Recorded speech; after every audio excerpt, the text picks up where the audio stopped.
The kitchen at Marino's is my kingdom. It is a loud, hot, and brutally efficient paradise of stainless steel and controlled chaos. The air is a symphony of smell-sizzling garlic, roasting fennel.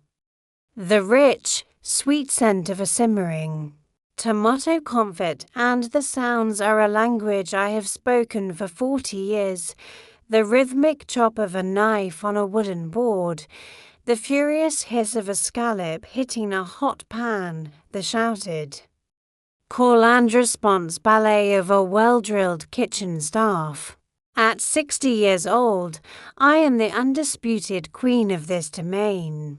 My word is law, my palate is the final court of appeals, and my passion is the fire that fuels the entire enterprise. My restaurant, my beautiful Michelin-starred temple to modern Italian cuisine in the heart of Los Angeles, was the physical manifestation of a life I had built with my own hands. It was a world away from the one I had been born into, a world of meatloaf and mashed potatoes in a small, working-class house in St. Louis, Missouri. I had clawed my way out of that world, armed with nothing but a set of sharp knives and a stubborn, defiant belief that food could be more than just fuel. I believed it could be art. Tonight, the kitchen was buzzing with a special, celebratory energy. My husband and business partner, Sam, had just gathered the entire staff in the dining room. Before service, he stood on a chair, a glass of champagne in his hand, his face beaming with a pride that was so pure and so genuine it made my own cynical heart ache. To Agnes he had toasted, his voice echoing in the beautifully designed room. To my brilliant wife, the heart and soul of this kitchen, who I have just been officially notified will be receiving the James Beard Foundation's Lifetime Achievement Award this year. A roar of applause and cheers had erupted from my staff, from the young, ambitious sous chefs to the stoic, hard-working dishwashers. They were my real family, this chaotic, multinational tribe of culinary misfits, and their joy was a warm, protective blanket. The award, the culinary world's equivalent of a Nobel Prize, was the culmination of a lifetime of work, of sacrifice, of proving 1,000 different doubters wrong. It was the ultimate validation. I should have been ecstatic, and I was, but every triumph in my professional life was always haunted by the quiet, persistent ghost of my other family, the one 3 states away, the one that had never once, in 40 years, truly understood what it was that I did. We were in the middle of a frantic, exhilarating dinner service, the orders flying, the pan sizzling, when my sous chef, Maria, approached me. A cordless phone held out in her hand. "Chef," she said, her voice tight with urgency. "It's your sister. She says it's an emergency." A cold knot of dread instantly formed in my stomach, a familiar, unwelcome sensation. An emergency call from my younger sister, Brenda, was a regular occurrence, but her definition of the word was flexible. An emergency could be anything from a flat tire to a bad review of her latest community theatre performance, but something in Maria's tone told me this was different. I took the phone and retreated to the quiet, cool sanctuary of the walk-in refrigerator, the roar of the kitchen muted by the heavy, insulated door. "Brenda, what is it?" I asked, my voice sharp. "I'm in the middle of service. Aggie, her voice on the other end of the line was not the usual dramatic flair. It was a choked, terrified whisper, punctuated by what sounded like a genuine, ragged sob. "Oh, God, Aggie, it's Mom." The cold knot in my stomach tightened into a fist of ice. "What about Mom? Is she okay?" I can't," she wept. "I can't talk about it over the phone. It's bad. The doctors, they don't know. Dad is a wreck. We need you. Aggie, you have to come home. Please, please just come home." The line went dead.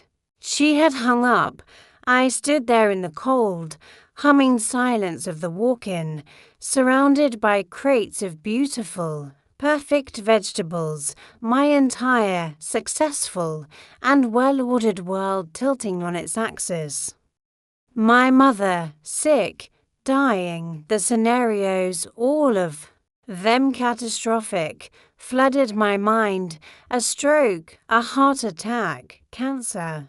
The lifetime of petty resentments and unspoken frustrations I felt towards my family suddenly felt like a foolish, childish luxury.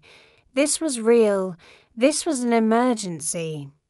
I walked out of the refrigerator, my face a pale, grim mask. I found Sam in the dining room. "I have to go," I said, my voice a low, urgent command. "It's my mother. I have to go to St. Louis now." Sam, my rock, my partner, the man who knew the deep, complicated history of my family better than anyone, looked at me, his eyes full of a quiet, worried skepticism. "Are you sure, Aggie?" he said gently. "You know how Brenda can be. She has a flair for the dramatic." "I know," I said, a part of my own logical mind agreeing with him. "But what if this time it's real? What if she's dying?" "Sam, if I don't go, I could never forgive myself."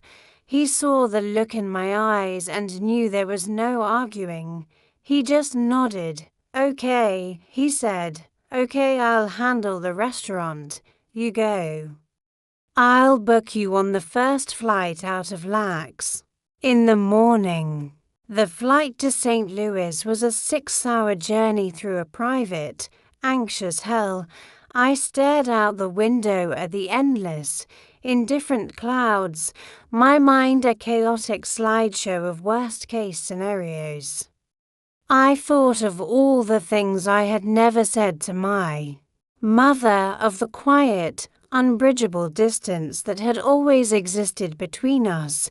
She had never understood my ambition, my obsession with food, my need to escape the small, predictable world she inhabited.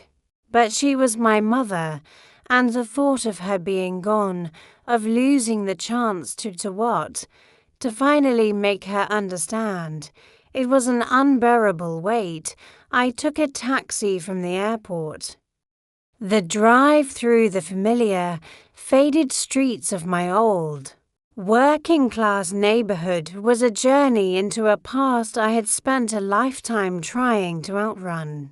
The houses were small, the lawns were a little overgrown, the air itself seemed to hang heavy with a kind of resigned, weary inertia. I finally arrived at the small, brick house I had grown up in. I walked up the cracked concrete path, my heart pounding a frantic, terrified rhythm. I braced myself for the worst, for the sight of a hospital bed in the living room, for the hushed, somber atmosphere of a house in mourning. I opened the front door, which was unlocked, as always. "Mom," I called out, my voice trembling. "Dad, I'm here." The house was silent, and it smelled the normal. It smelled of my mother's lemon pledge and the faint, lingering scent of the pot roast she made every Sunday. This was not the Smell of a house where someone was gravely ill. My sister, Brenda, appeared in the doorway of the living room. She was not crying. Her eyes were not red-rimmed. She was wearing a somber black dress. But her expression was not one of grief. It was one of a strange, nervous solemnity, like a stage manager about to cue a difficult scene. "Aggie," she said, her voice a low, serious whisper. "You came. Thank you. We're all in here. We were waiting for you." I followed her into the living room, my mind a maelstrom of confusion. And then I saw them. My mother and father were sitting on the old, plastic-covered sofa, looking nervous but perfectly, completely healthy. My older brother, a gruff, blue-collar man who had never approved of my life's choices, was in my father's armchair, and seated around the room on a collection of mismatched dining room chairs, while my aunt, my uncle, and two of my older cousins, they were all looking at me with the same grave and deeply unsettling expression. It was not a sick room. It was not a house in mourning. It was a tribunal. "What is this?" I asked, my voice a confused whisper. I looked at my mother. "Mom, are you okay?" "Brenda said you were sick, that it was an emergency." My mother wrung her hands, her eyes darting nervously to Brenda. She looked like a hostage. Brenda stepped forward, a sheaf of papers held in her hand like a prosecutor's brief. She took a deep, theatrical breath. "We're all okay, Agnes," she said, her voice full of a strange, sorrowful gravity. "Physically, at least, we're here because we're worried about you." I stared at her, the world seeming to slow down, the pieces of this surreal, horrifying puzzle beginning to click into place. The frantic call, the lie about my mother, the silent, waiting jury of my family. "This," Brenda announced, her voice resonating with the misplaced gravitas of a community theatre Hamlet, "is an intervention." I looked from her face to my mother's, to my father's, to the faces of my extended, silent family. The emergency was a sham, the crisis was a lie, the meeting was a trap, and I was the one, it turned out, who had just been diagnosed with a terminal condition, my success. The word intervention hung in the air of my parents' living room, a word so stunningly, breathtakingly inappropriate that for a moment my brain simply refused to process it.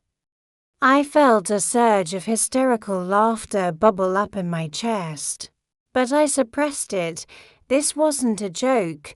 I looked at their faces, my sister Brenda's, filled with a terrible, misplaced sincerity, my mother's, a mask of anxious, tearful worry, my father's, a stoic, uncomfortable grimace, and I knew, with a certainty that was as cold as the grave, that they were serious, an intervention.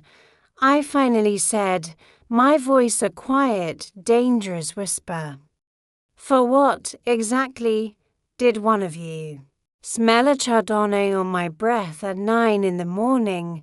This isn't a joke, Agnes," Brenda said, her tone the one she always used when she was playing the lead in one of her amateur theatrical productions, full of a self-important, dramatic weight. She was the star of this particular tragedy, and I was the flawed protagonist she was here to save. She held up the sheaf of papers she was carrying. It was a list. She had made a list. "We are here as a family because we are deeply concerned," she began, her voice taking on the cadence of a daytime television therapist. "We are concerned about your behavior, your choices, and the profoundly negative effect they are having on this family unit." I just stared at her, my mind reeling. This was a nightmare, a surreal, homespun, and deeply insulting nightmare. I had flown across the country, terrified that my mother was dying, only to be ambushed in a living room that still had plastic slipcovers on the good sofa, and accused of what? Brenda cleared her throat and consulted her list.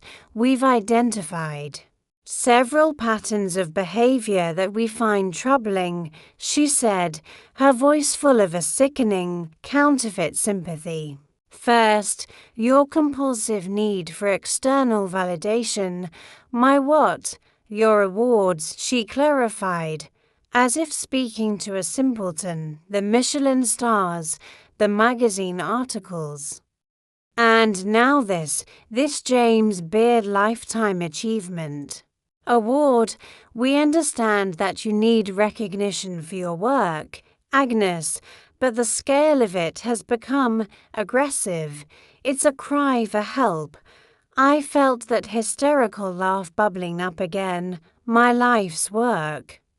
The brutal 16-hour days, the years of sacrifice and dedication were being diagnosed as a cry for help. Furthermore, she continued, warming to her theme, "We're concerned about your narcissistic desire for public attention, the television appearances, the guest spots on those cooking shows. It's one thing to be a chef, Aggie. It's another to be a celebrity. It feels like you are less interested in feeding people and more interested in feeding your own ego." She paused, looking around at the other family members, who nodded in solemn, idiotic agreement. "We saw the article about you in Food and Wine last year," she said, her voice now full of a pained, sisterly concern. "The one where you talked about your humble, working-class roots in St. Louis. It felt like you were mocking us, Aggie, like our life is just a charming, folksy anecdote you used to make your fancy life in Los Angeles seem more interesting, like we're a prop in your story."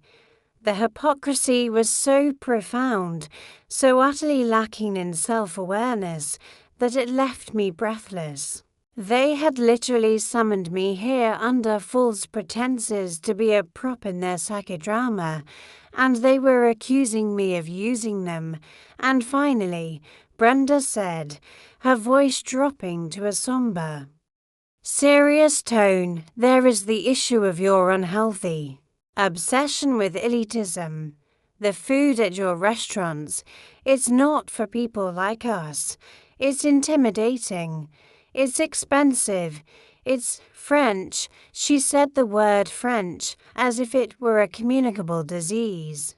"It's a deliberate rejection of the good, honest, simple food you were raised on, of the food your own mother cooks." At this, my mother let out a small, wounded sob, right on cue.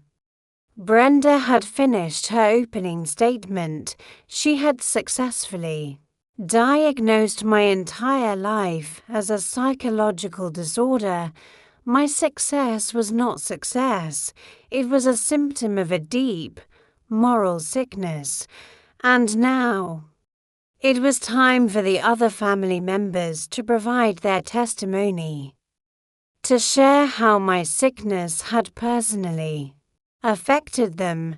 "Dad," Brenda said softly, turning to my father, "why don't you tell Agnes how her success has made you feel?" My father, a man who had spent 40 years working at the Anheuser-Busch brewery, A man whose emotional range was usually limited to tired and not tired shifted uncomfortably in his armchair. He cleared his throat. "It's just," he began, his voice a low, gravelly rumble of resentment. "It's hard, Aggie. Your mother and I, we go down to the diner for breakfast. And old man Hemlock from the hardware store comes up, and he says, 'Hey, Bob, I saw your daughter on the TV again last night, cooking with some movie star.' And then he asks me if I've ever eaten at your restaurant." My father looked at me, his eyes full of a lifetime of blue-collar pride and profound, class-based insecurity. How am I supposed to answer that? "A single plate of your spaghetti costs more than my entire monthly prescription bill."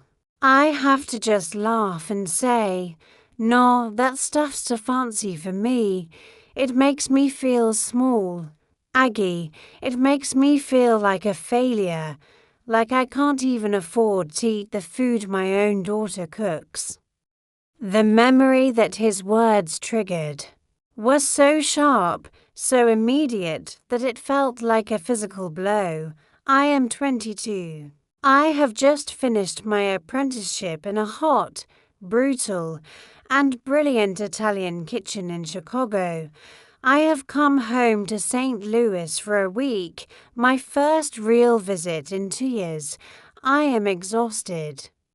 I am broke, but I am filled with the fire of my newfound passion. I want to cook for them. I want to show them what I have learned. I spend 3 days and what little money I have preparing a magnificent, multi-course meal. I make the pasta from scratch. I create a complex, slow-braised ragu. I handpipe cannoli shells. The house is filled with the glorious, unfamiliar smells of real, authentic Italian cooking. My family sits down at the dining room table. They look at the beautiful, lovingly prepared food on their plates with a kind of deep, primal suspicion. My brother, a man who considers a frozen pizza to be a gourmet meal, pokes at a piece of fresh, handmade pappardelle with his fork. "What is this?" he asks. "It's slimy." My father takes a bite of the ragu. "It's all right," he says, his praise so faint it is an insult, but it's a little spicy. "Your mother's spaghetti sauce is better, more normal." My mother, for her part, just pushes the food around her plate. "It's very rich, dear," she says. I'm not sure it agrees with me. They eat less than half of what I have made. After dinner, my father claps me on the shoulder. "That was a nice try, Aggie," he says, "but you should have just saved your money. We would have been happy with a pot roast." He then retreats to the living room to watch the baseball game, leaving me alone in the kitchen with a mountain of beautiful, uneaten, and deeply unappreciated food. The message is clear: my passion, my art, my world. It is not welcome here. It is too foreign, too strange, too much. The memory faded, leaving the bitter taste of that 40-year-old meal in my mouth. My father was not ashamed because he couldn't afford my food. He was ashamed because, on a fundamental level, he was still deeply suspicious of it and of the woman I had become to make it. "Mom," Brenda prompted, turning to my mother, who was still dabbing at her eyes with a tissue. "Tell Agnes how you feel." "It's the distance, Agnes," my mother said, her voice a fragile, weeping thing. "It's not just the miles, it's the everything. My friends at church, they see you on the television. standing in your beautiful, shiny kitchen in Los Angeles. They see you laughing with celebrities, and then they ask me, Mary, when is Agnes coming home for Christmas? And what am I supposed to say? That my own successful, famous daughter hasn't been home for Christmas in 10 years. They think you're ashamed of us. Agnes, they think you've forgotten where you come from. She looked at me. Her eyes a wellspring of maternal guilt, and you know what? Some days I think they're right. The hypocrisy was a physical force, a wave of heat that washed over me. I thought of the half-dozen times I had invited them to come to LA for Christmas, offering to fly them out, to put them up in a beautiful hotel. The answer was always the same. Oh, no, honey, we couldn't possibly. It's too much fuss. We like our quiet Christmas here at home. It wasn't that I wouldn't come home. It was that they refused to enter my world. And then they shamed me for not living in theirs. Finally, it was my brother's turn.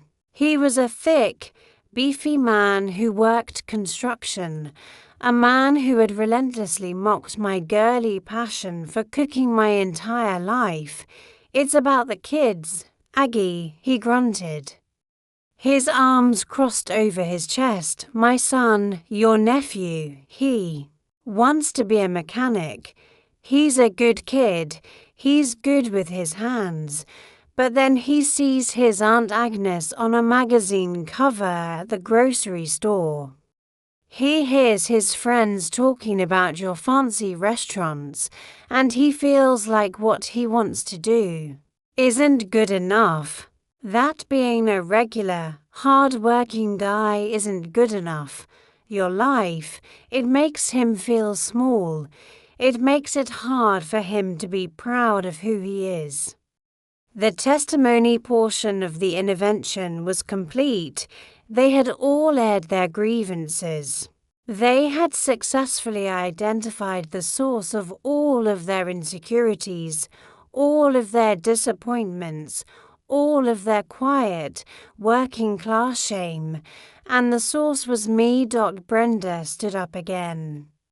Her expression now one of a therapist who has guided her patients to a difficult but necessary breakthrough. So you see, Aggie, she said, her voice full of a deep, resonant, and utterly misplaced sense of accomplishment, your success, while wonderful for you on the surface, has become a toxic presence in this family.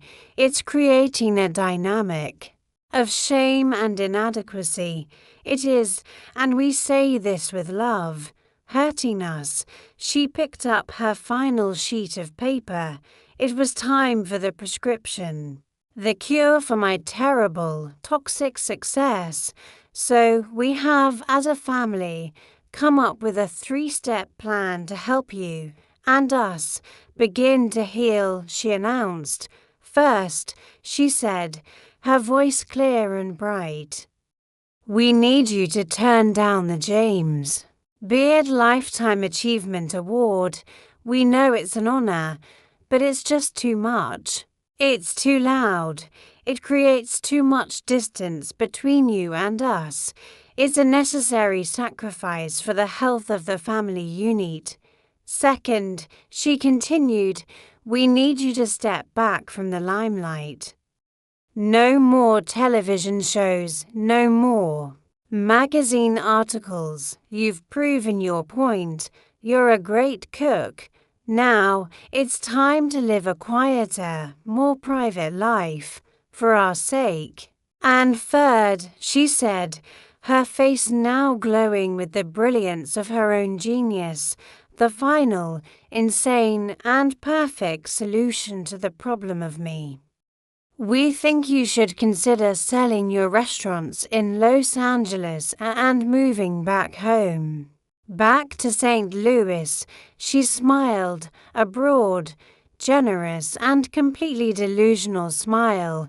You could open a nice, simple little diner here, she said. Good, honest food.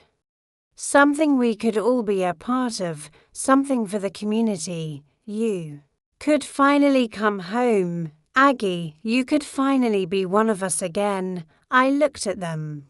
I looked at their 5 earnest, expectant, and completely delusional faces. They had diagnosed my life as a disease, and their prescription was for me to amputate it. To cut off the very limbs that had allowed me to climb out of the suffocating, small-minded bucket they were all still trapped in. They did not want to celebrate my success. They wanted to execute it, and I, in turn, looked at them and my 40 years of simmering, repressed anger, of quiet, lonely work, of profound and abiding resentment, began to coalesce into a new, beautiful, and dangerously creative idea, a cure, not for me, but for them, a simple little diner, something for the community. Yes, I thought, that is exactly what I will give them. The silence that followed Brenda's grand, delusional pronouncement was a thing of rare and terrible purity. They all looked at me, my family. Their faces a mixture of self-satisfaction and nervous expectation. They had, in their minds, just performed a brave and loving act. They had diagnosed my life's work as a sickness, and they had, with a staggering generosity, offered me the cure, self-amputation. They were waiting for me to thank them.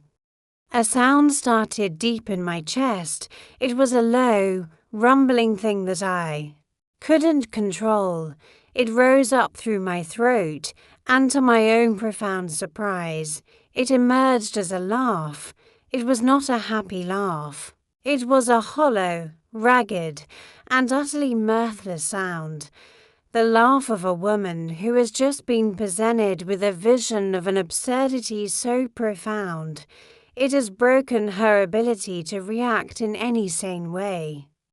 Agnes, my mother hissed, her face a mask of scandalized horror.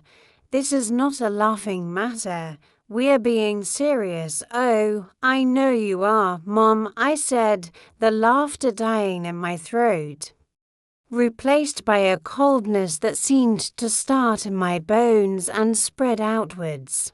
That's what's so terrifying. Brenda, ever the director of this farce, stepped forward, her list of grievances in hand.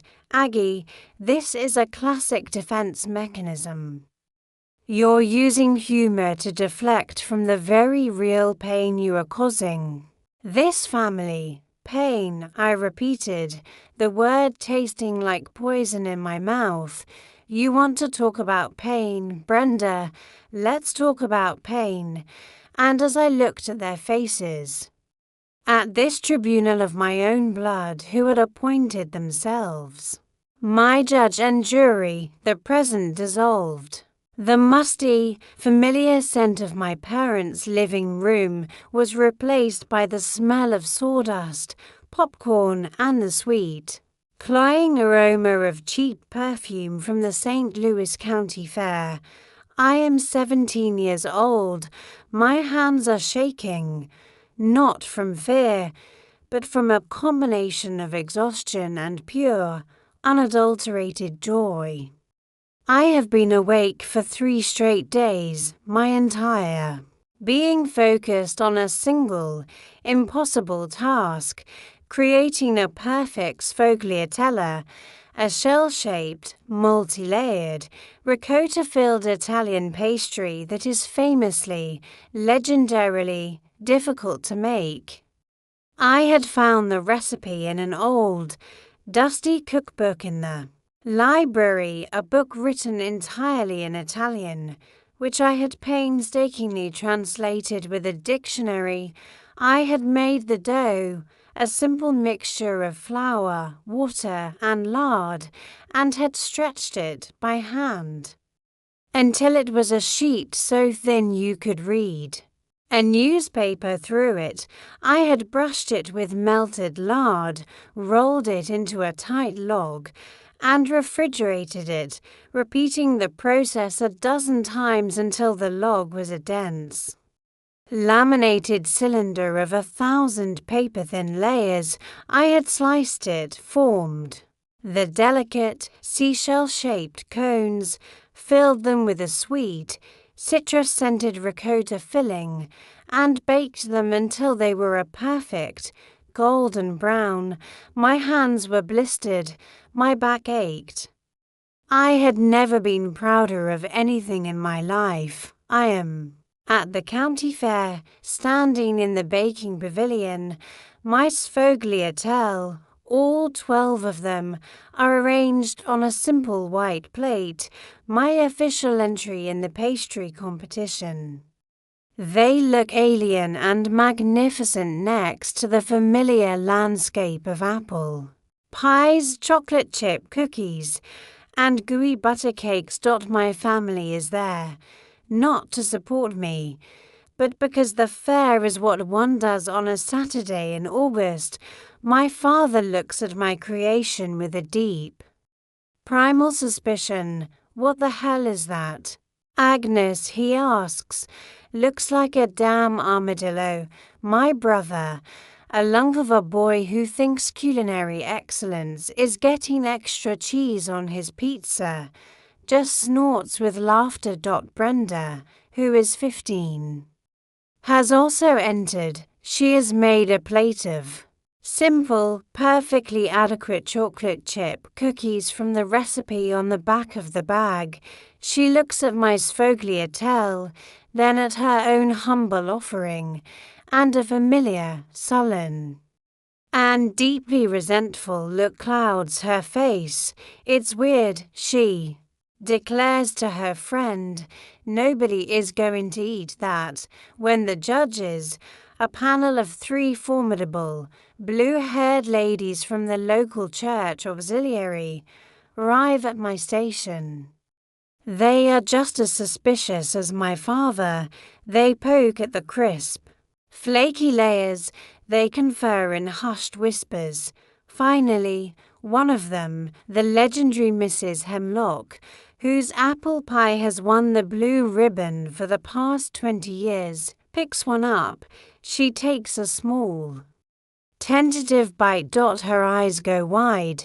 The other 2 judges, seeing her reaction, quickly take a bite of their own. There is a moment of stunned, silent chewing, and then Mrs. Hemlock looks at me, a look of profound, almost religious, awe on her face. "Child," she says, her voice a reverend whisper, "where did you learn to do this?" I win, of course, the blue ribbon, the one that had been the sole property of Mrs. Hemlock for 2 decades, is pinned to my chest. It is the first, true, and most important victory of my entire life. Later, as we are walking to the car, my family's reaction is a masterclass in faint, dismissive praise. "Well, that was a surprise," my father says. "Beginner's luck, I guess. It was a nice try, honey." My mother says, "But it was a little rich." Brenda just walks ahead of us, silent and sulking, the ribbon on my chest a personal, burning insult to her own mediocrity. I am holding my blue ribbon, a symbol of my talent, my passion, my hard work, and I have never felt more completely, utterly, and profoundly alone. The memory, so vivid and so bitter, snapped back into the present. I was 60 years old. I had Michelin stars. I had a television show. I had a lifetime of accolades, and I was standing in the Same room with the same people, who were still, after 40 years, trying to convince me that my sfogliatella was a little too rich. You sit here, I began, my voice a low, dangerous rumble. The quiet, accommodating daughter finally, completely and irrevocably dead, and you talk to me about my success as if it is a disease that is hurting you. Let me tell you about the disease that has been hurting me. It is the disease of your relentless, petty, and soul-crushing mediocrity. It is the disease of your jealousy. It is the disease of your fear. I looked at my father. You are not embarrassed because you can't afford to eat at my restaurant, Dad. You are embarrassed because you have never, not once in your life, had the courage to create something of your own. You sat on the same assembly line at that brewery for 40 years, and you were proud of it. You saw my ambition not as a virtue, but as a judgment on your own lack of it. The last time I cooked for you in this house, you told me my pasta was slimy and you'd have preferred a pot roast. You have not been denied access to my world. You have, at every turn, refused to enter it. I turned to my mother. You are not ashamed because I don't come home for Christmas, Mom. You are ashamed because your friends see me as a success, and you have no idea how to take credit for it. You have never accepted a single one of my invitations to come to my home, to see my life, because you are terrified that you will see up close that I have built a world that is happier and better than the one you so desperately wanted me to live in. I turned to my brother and you.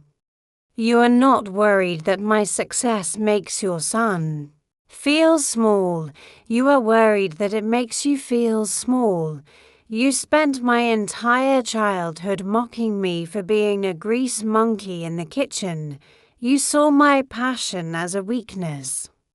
And now that passion has made me millions, and your life of real work has left you with a bad back and a mortgage you are struggling to pay.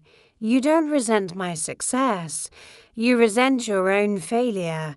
And finally, I turned to Brenda, my sister, the ringleader of this circus of fools, and you, I said, my voice now a whisper, of all of them, you are the most pathetic. You have a spark of talent. You have a soul that wants to create, but you have never had the discipline, the courage, or the grit to do the actual, brutal work of making something of yourself. You have spent your entire life playing the part of the tortured artist in a community theatre production, while I was out in the real world, in the real fire, actually being one. You don't think my success is a cry for help. You think my success is a spotlight that has revealed the small, dark, and deeply envious corners of your own heart. I stood up, my movements now calm, my rage a clean, cold, and clarifying fire. So, no, I said I will not be turning down my award. I will not be quitting television. And I will certainly not be moving back to this suffocating little house to open a diner to soothe your collective, fragile egos. Your feelings are not my responsibility. They have not been my responsibility for a very, very long time. I walked to the front door. I did not storm out. I did not slam the door. I simply paused, my hand on the knob, and looked back at their 5 stunned, silent, and utterly defeated faces. You have "A nice life," I said.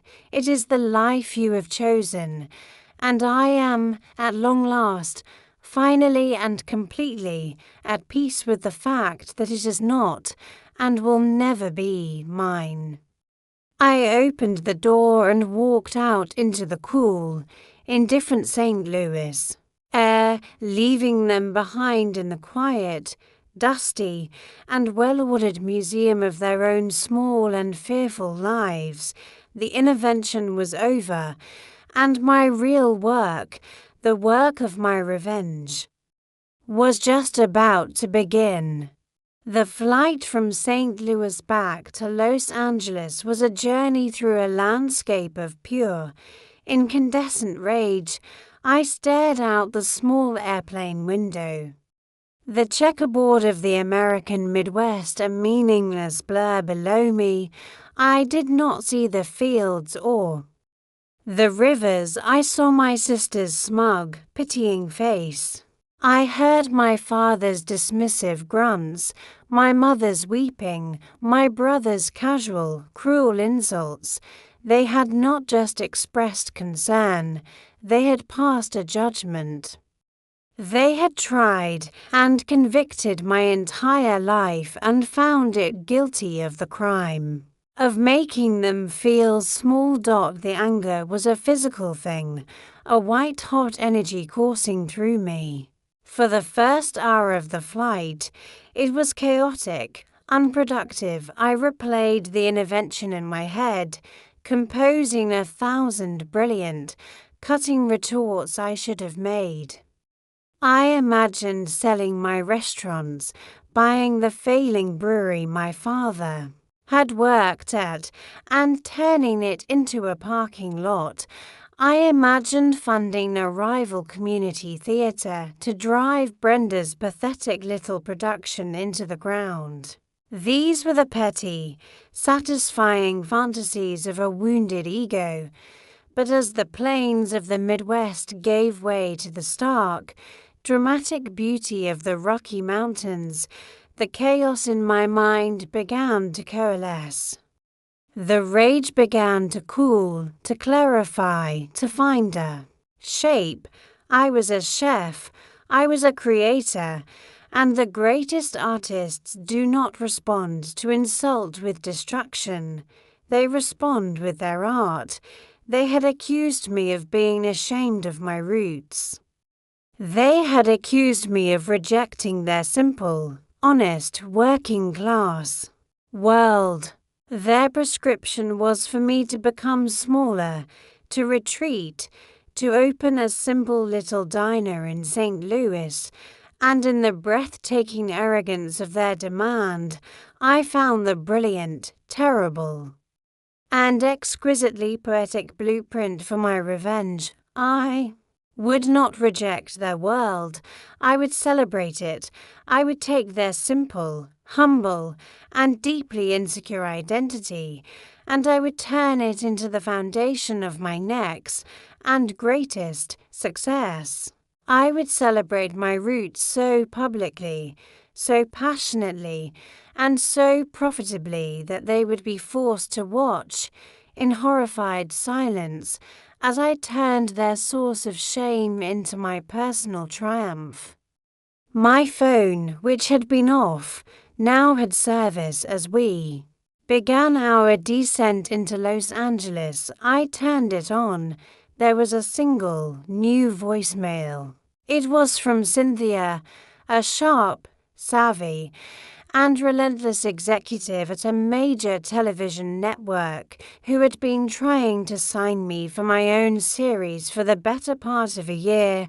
I had been hesitant, wary of the distraction from my kitchens. Now her offer was no longer a distraction. It was a weapon. I called her back from the taxi on the tarmac at Lax. "Agnes." She answered, her voice a mix of surprise and pleasure. "I was beginning to think you'd forgotten about me." "Hello, Cynthia," I said, my voice calm and clear, the anger now channeled into a diamond-hard point of professional focus. I've been giving your offer some thought. I'm in, but not for the show you pitched me. I have a new concept. I'm listening, she said, her interest piqued. The show you wanted was called The Art of the Plate, I said. It was about Michelin stars and foams and gels. It was elitist. It was boring. The show I want to make is different. It's called American Roots. I pitched her the entire concept right there. In the back of a stuffy taxi, the chaotic energy of Los Angeles swirling outside my window. The premise was simple. I, Agnes Marino, the celebrated Los Angeles chef, would travel the country. Not to the fancy restaurants of New York and San Francisco, but to the forgotten corners of America, to the Rust Belt cities, to the factory towns, to the working-class neighborhoods. And in each place, I would explore and celebrate their most iconic, most humble, and most authentic dishes. It's not a show about judging, I explained, my voice ringing with a newfound passionate conviction. It's a show about honoring. It's about finding the history, the soul, and the genius in a pierogi from a church basement in Pittsburgh, in a bowl of chili from a diner in Detroit, in a perfect piece of fried chicken from a gas station in Mississippi. It's a show that says that great food and great stories can come from anywhere. There was a long pause on the other end of the line, and where, Cynthia asked. Her voice now sharp with a producer's instinct for a good story would. You want to shoot the pilot episode. I looked out the window at the palm trees and the perfect blue California sky, and I smiled. St. Louis, Missouri, I said. We're going to do a love letter to St. Louis. The development process was a whirlwind.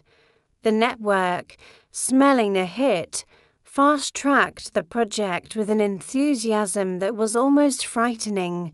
We spent the next month in a series of intense, exhilarating creative meetings in a sleek Hollywood production office.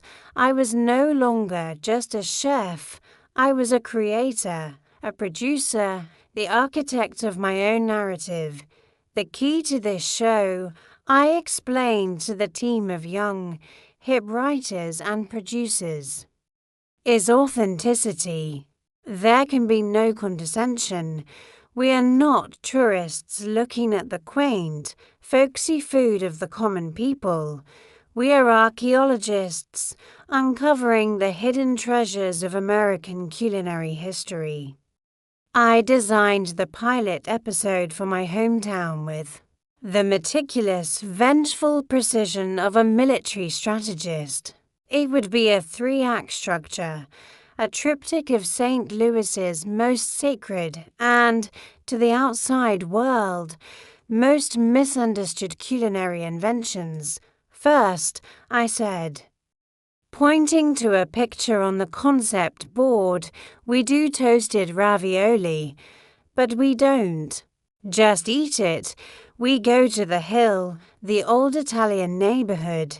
We find the oldest, most traditional restaurant, the one that's been making it by hand for 70 years. We talk to the grandmother in the back who still pinches the pasta herself. We find the origin story.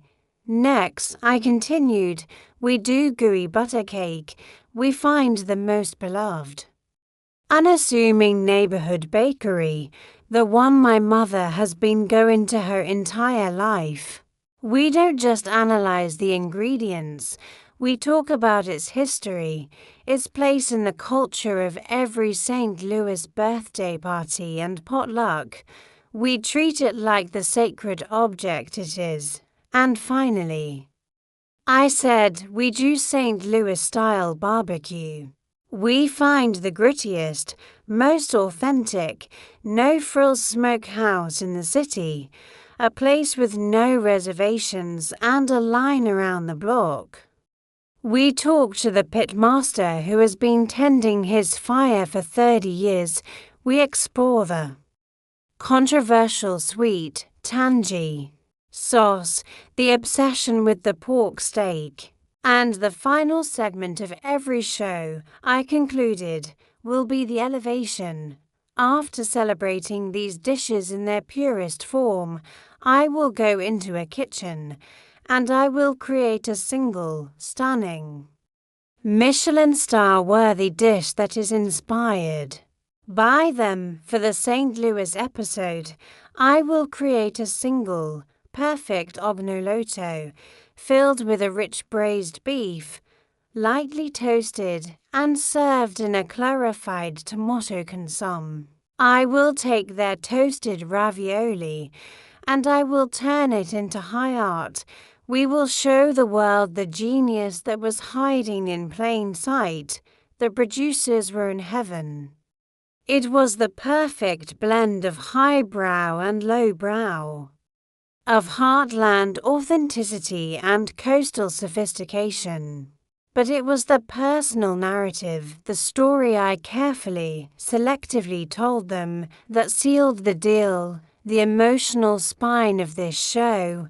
I explained, my voice full of a carefully crafted, wistful sincerity, is my own journey. It's about a chef who reached the top of her profession, only to realize she had lost touch with where she came from.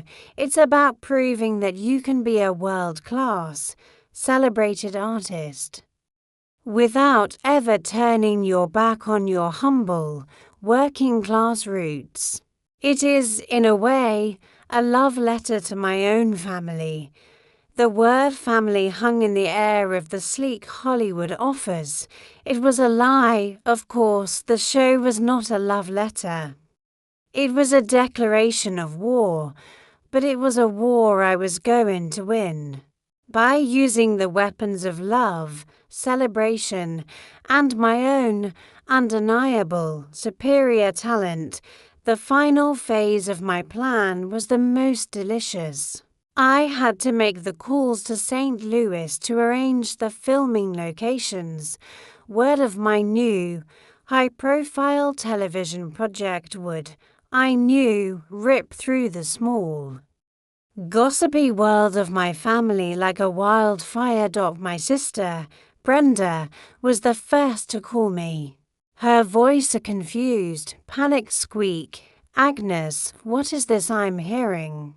Sarah from down the street said you called her dad's restaurant about filming some TV show. Yes, isn't it wonderful? I replied, my voice as sweet as poisoned honey. It's my new series, American Roots, and the first episode is all about the amazing food of St. Louis. I'm so excited. You were all such an inspiration to me. We were, she asked, her voice full of a wary, suspicious confusion. Of course, I said. You all told me I needed to get back to my roots, to focus on simple, honest food. You were so right. You gave me the idea for the whole show. I'm finally making something the whole family can be proud of. The silence on the other end of the line was a beautiful, sputtering, and deeply satisfying thing. She was trapped. She and my parents and my brother had handed me a cage, and I had, in turn, reforged it into a throne. They could not possibly object. They could not accuse me of being elitist or ashamed of them. I was doing exactly what they had asked me to do, but I was doing it on a national stage, on my own terms, and in a way that would make me more successful, more famous, and more celebrated than ever before. The act ended a week later. I was sitting in a first-class seat on a flight to St. Louis, a team of 20 producers, camera operators, and sound technicians sitting behind me. I was not returning home as the shamed daughter who had been summoned to an intervention. I was returning as the conquering hero, the executive producer of my own story. I looked out the window at the clouds below, a cold, hard, and deeply satisfied smile on my face. The intervention was over. The re-education was about to begin. The 6 months between filming the St. Louis episode and its air date were a period of strange, suspended animation. My life in Los Angeles roared back into its usual, demanding rhythm. I oversaw the launch of a new autumn menu at Marino's. I did a series of press interviews for the upcoming James Beard Awards, and I worked with the network's editors to shape the narrative of my new show. And through it all, there was a profound and deafening silence from the East. My family, after my brief, whirlwind invasion of their city with a full production crew, had retreated into a state of what I could only assume was horrified, apprehensive. Quiet, they knew the show was coming. They had no idea what it would contain. American Roots premiered in January to a reception that was better than any of us had dared to hope. The critics, who were so often cynical about Celebrity Chef, projects lauded its authenticity, its heart, and its respectful treatment of working-class American food. The ratings were massive. My journey to a church basement in Pittsburgh to explore the humble genius of the pierogi, my exploration of the complex multicultural history of Cincinnati chili, it all resonated with an audience that was tired of foams, gels, and the inaccessible elitism of modern fine dining. But I knew that these first few episodes were just the appetizer. The main course, the entire reason I had created the show in the first place, was scheduled to air on the second Tuesday of February. Episode 4, A Love Letter to St. Louis. The night it was set to air, I did not host a glamorous premiere party. There was no gathering of celebrity friends, no popping of champagne corks. There was just me and my husband, Sam, in the quiet, comfortable sanctuary of our living room in our Laurel Canyon home. Sam had built a small fire in the fireplace, a rare treat in the mild LA winter.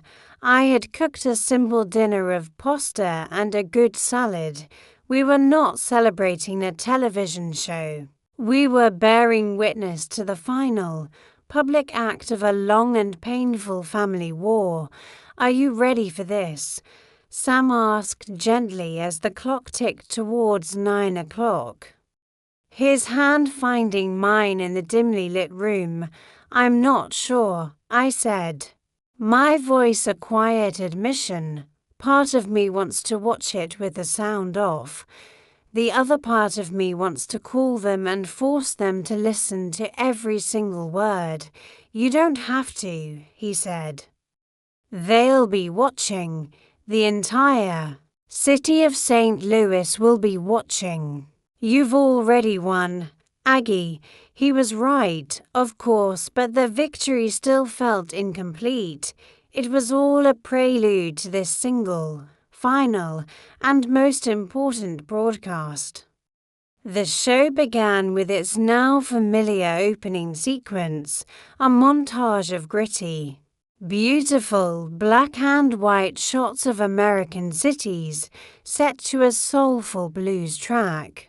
And then the screen filled with a sweeping, cinematic, golden hour shot of the gateway arch, gleaming against the dusky sky. My voice in the narration I had so carefully written and recorded filled the room. Every chef, every artist has an origin story, my voice said over the beautiful footage, a place that shapes them, that defines their palate, that gives them the raw ingredients of their ambition. For me, that place is St. Louis, Missouri.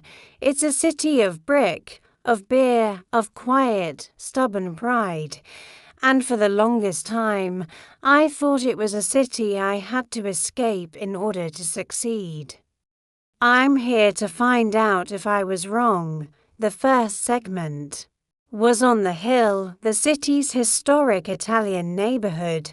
We filmed at an ancient, family-owned restaurant, a place where the red and white checkered tablecloths were worn thin from a century of service. I was in the kitchen with the matriarch, a formidable, flour-dusted, 80-year-old nonna named Sophia, who was teaching me her family's secret recipe for toasted ravioli. The camera work was intimate, beautiful. It lingered on her gnarled, expert hands as she pinched the pasta dough. My on-screen persona was not the celebrated, Michelin-starred chef. I was a humble, respectful student, listening with genuine awe as she told the story of her family's journey from Sicily to this small, sacred kitchen. You see, my voiceover explained. Toasted ravioli is more than just a novelty. It's a story of immigration, of poverty, and of ingenuity. It's the story of making something delicious, something joyful, out of humble ingredients. It is, in its own way, the perfect American dish. Sam squeezed my hand. You're honoring them, Aggie, he whispered. All of them. The next segment was the gooey butter cake. We filmed at a small, unassuming bakery in the South City neighborhood where I had grown up, a place I knew my mother had been going to for 50 years. I interviewed the owner, a kind, gentle man with powdered sugar permanently dusted on his apron.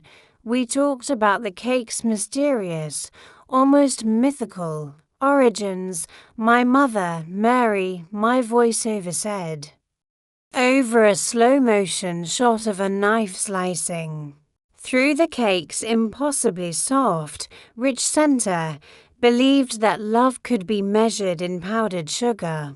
A gooey butter cake was her solution to everything, a bad report card, a broken heart, a rainy Tuesday. It wasn't fancy, but it was honest. It was a simple, direct, and deeply comforting expression of love. It was her language. I watched the screen, my own eyes now misty. This was the most complicated part of my revenge. It was an act of profound aggression, cloaked in the language of deep and abiding love. I was celebrating the best parts of them, the parts I still, despite everything, cherished. And I was using that celebration as the foundation for their public humiliation. The final segment was the elevation. The show cut to a sleek, modern, rented kitchen space in downtown St. Louis. I was no longer the humble student. I was Chef Agnes Marino in my crisp, white chef's coat. I looked directly into the camera. My expression was serious, my voice clear and deliberate. I had spent the last few days celebrating the food of my childhood, the food that is the bedrock of this city's culinary soul.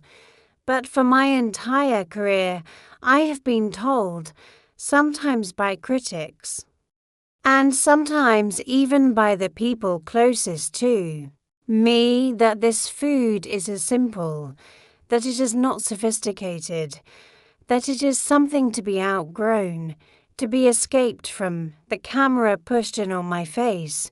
They were wrong, I said, my voice a quiet, firm declaration. Greatness is not about expensive, foreign ingredients. It is about understanding the soul of the ingredients you have. It is not about forgetting your roots. It is about having the courage to help those roots grow in a new and unexpected direction. For the next 10 minutes, I cooked. I performed a kind of culinary alchemy. A high-wire act of technical skill and creative genius. I transformed the humble, deep-fried toasted ravioli into a single, perfect, pan-seared ognoloto, filled with a rich, 8-hour braised beef short rib, served in a crystal-clear, intensely flavored tomato consomme. I deconstructed the gooey butter cake, turning its simple elements into an elegant, plated dessert of brown butter cake, a cream cheese cremeux, and a delicate spun sugar crust. I took their world, and I translated it into mine. The show ended with me sitting at a simple table, the two beautiful, Michelin-star-worthy dishes in front of me. I did not eat them. I just looked at them. My family. My voiceover began as the camera slowly pulled back. Recently told me that they were worried about me. They were worried that my success had become a problem, that my ambition had created a distance between us.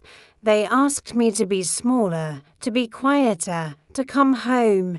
The camera held on my face, my expression unreadable. This, I said, my voice now clear and strong, a final public answer to their private, pathetic demand is my homecoming. This is my love letter to St. Louis. Some people are afraid of success. They think it will change you, make you ashamed of who you are. But I have learned that true success isn't about forgetting your roots. It's about having the courage to show the entire world how beautiful and how powerful those roots truly are. The final shot was a close-up of the two dishes. The screen faded to black. The credits rolled. Sam and I sat in the dark, silent living room. The fire had died down to glowing embers. I felt a profound sense of catharsis, of a story that had finally, after 40 years, been told in my own words. My phone, which had been sitting face down on the coffee table, began to buzz. And then it began to vibrate, a frantic, non-stop seizure as a tidal wave of texts and social media notifications poured in. It was the James Beard Committee. It was my publicist. It was a dozen of the most famous chefs in the world, all sending their congratulations. And then a single text from a number I didn't have saved, but a number I knew was from a St. Louis area code. It was from one of my cousins, the one who had sat silently in the circle. The premiere of the St. Louis episode of American Roots was not just a television broadcast, it was a detonation. The shockwave radiated outward, first through the national press, then, more slowly and more powerfully, through the small, interconnected world of my hometown. I didn't watch the ratings. I didn't need to. I could feel the impact from 1,000 miles away.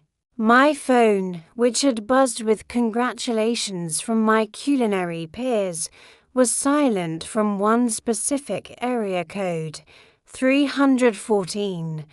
The silence from my family was absolute. It was the silence of a checkmated king. The text I had received from my cousin that night was the only direct report I would get from the blast zone.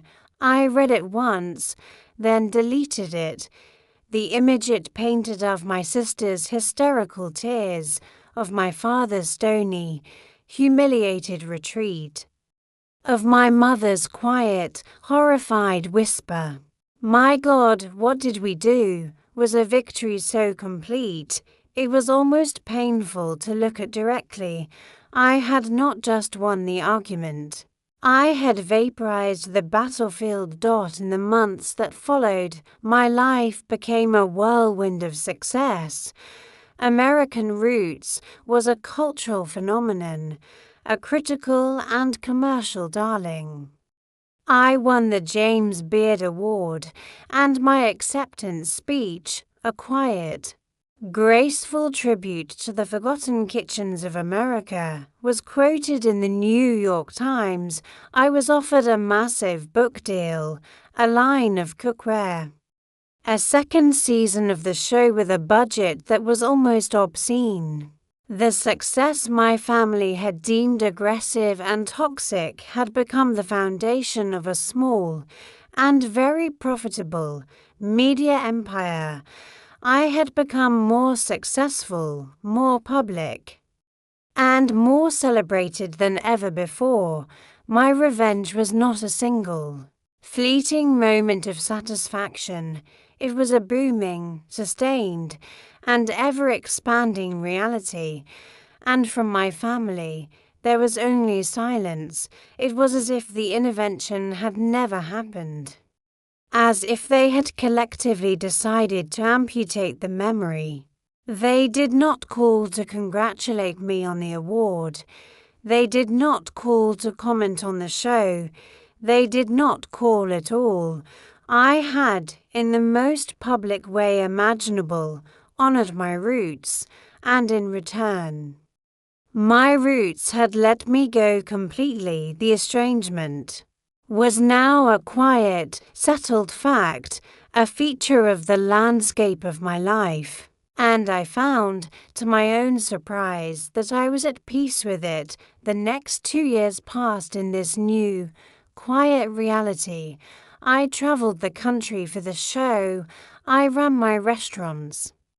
I lived a full and demanding and deeply satisfying life with my husband, Sam. The anger that had fueled my revenge had long since dissipated, leaving behind only a faint, sad scar. The call came from my older brother on a Tuesday morning. His voice was a low, gravelly thing I hadn't heard in years. "Aggie," he said, without any preamble, "it's Mom, she's gone." She had passed away in her sleep. A quiet, peaceful end to a quiet, and in many ways, a sad, life. He told me the details of the funeral. I booked a flight to St. Louis. There was no question of not going. This was not a performance.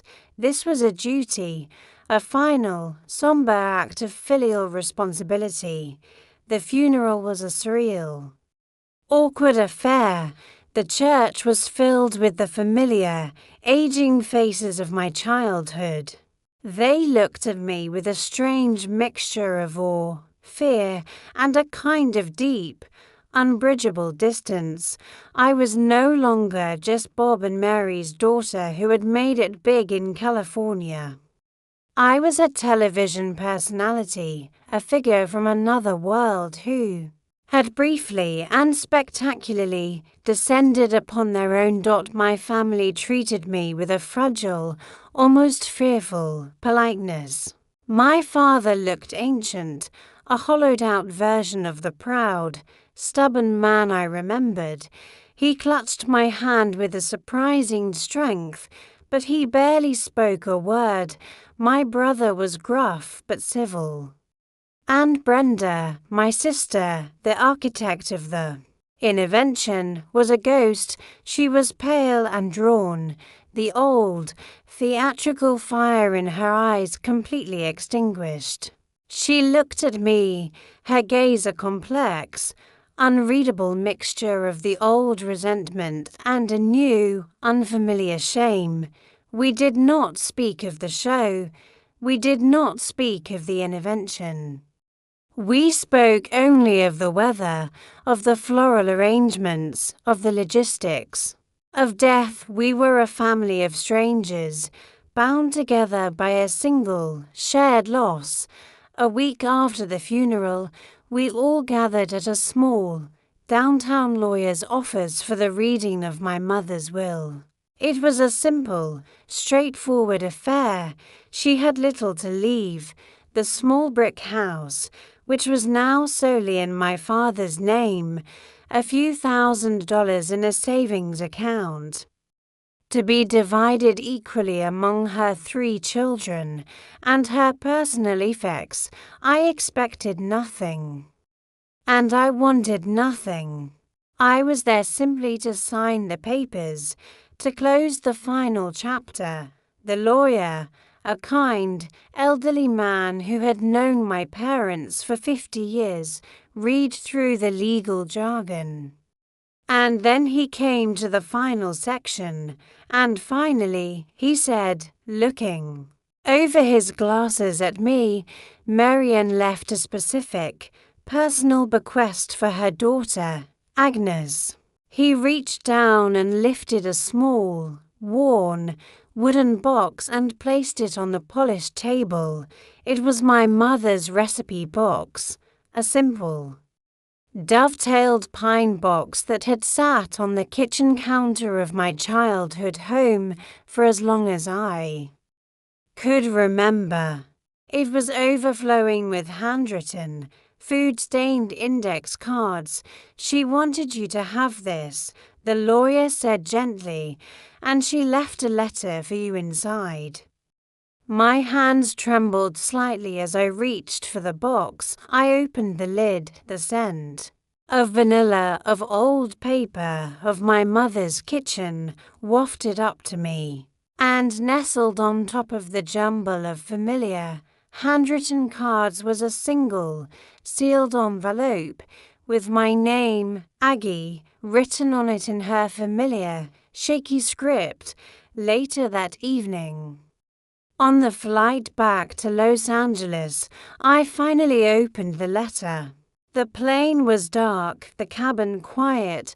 I unfolded the single sheet of paper. My dearest Agnes, it began, if you are reading this, then I am gone, and I can finally say the things that my pride and your father's would never let me say in life. I am sorry, my child. I am so profoundly sorry. I never understood your world. It scared me, the ambition you had, the fire in you. It was a language I did not speak. I was a simple woman. I believed that a woman's life was meant to be small and safe. Your dreams were so big, they felt like a judgment on the smallness of my own. And so, we pushed you away. We called your passion a hobby. We called your success a sickness. It was a cruel thing to do. It was born of a fear and an envy that we were too small to admit, even to ourselves. And then, we watched your show. We sat in that living room, and we watched you take our world, our simple, humble food, and show it to the world as something beautiful. You did not mock us. You honored us. You took the very things we were ashamed of, the things we used to taunt you with, and you made them into art. It was the most beautiful and the most painful thing I have ever seen. Your father, he would never say it, but he was so proud. He could barely speak. He watched you make that gooey butter cake, my gooey butter cake, and he wept. He said, she remembered, after everything She still remembered. We were wrong, Agnes, we were the ones with the small hearts, the ones with the sickness. We held an intervention for you, when all along we were the ones who needed saving. I don't know if you can ever forgive us, but I want you to know that in the end, I understood. The world was right to celebrate you. You were not a traitor. You were a pioneer, and we were the fools who stood on the shore and cursed you for having the courage to sail away. I have nothing of value to leave you. Your life is so much bigger than anything we ever had, but I am leaving you the only thing I ever truly made myself, my recipes, my language. It is all I have to give you. I hope one day you'll make my gooey butter cake for your own family, and I hope you will tell them about us. Please don't let them forget us. All my love. Mom, I sat in the darkness of the airplane cabin, 30,000 feet above the sleeping country, and I wept. I wept for the mother I had lost, and for the mother I had in the final, quiet moments of her life. Finally found, I wept for the years of misunderstanding, for the deep, unbridgeable chasm of class and culture and ambition that had separated us. The revenge was over. The anger was gone. The victory was a hollow, lonely thing. All that was left was the story, her story, my story, and the quiet, enduring, and complicated love that had, in the end, survived it all. The final scene of my story takes place a month later. I am in my kitchen in Los Angeles. It is a Sunday morning. The kitchen is filled with the buttery, sweet smell of baking. My husband, Sam, is reading the paper, and on the counter, cooling on a wire rack, is a perfect, golden brown St. Louis gooey butter cake. Its topper beautiful, cracked, a landscape of powdered sugar. My sous chef, Maria, the brilliant, ambitious young woman who is my protege, my successor, my culinary daughter, takes a small, hesitant bite. Her eyes go wide. Chef, she says, her voice full of awe. What is this? It's incredible. I look at the old, food-stained recipe card, propped up against a bottle of expensive olive oil. My mother's familiar handwriting. A ghost in my beautiful, modern kitchen. It's a family recipe. I say, a small, sad, and deeply peaceful smile on my face. It's a love letter from a place a long way from here.